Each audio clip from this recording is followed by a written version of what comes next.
हर हर महादेव शिव शंभो। हे बाबा धवलेश्वराय बालालिंगाय नमो नमः।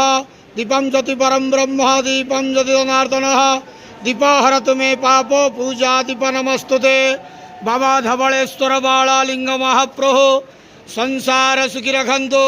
आज श्रावण मासर चतुर्थ सोमवार रे समस्त श्रद्धालु भक्त मानक आशीर्वाद करंतु। समस्त श्रावणी भक्त मानकर मनस्कामना पूर्ण करंतु। कर्म क्षेत्रोन्नति करंतु। ग्रहरिष्ट खंडन करंतु। जगतर मंगल करंतु। विश्वर कल्याण करंतु। आपणकर नाम विख्यात करंतु। सेवकर डाक श्रवण करंतु। समस्त गुआवसा भक्त मानकर मनस्कामना पूर्ण करंतु। बाबा धवलेश्वराय बालालिंगाय नमो नमः। संसार सुखी रखंतु आनंद केवार। हरि बोलो। आज श्रावण मासर चतुर्थ सोमवार रे समस्त श्रद्धालु भक्त मानक आशीर्वाद करंतु आनंद केवार। हरि बोलो।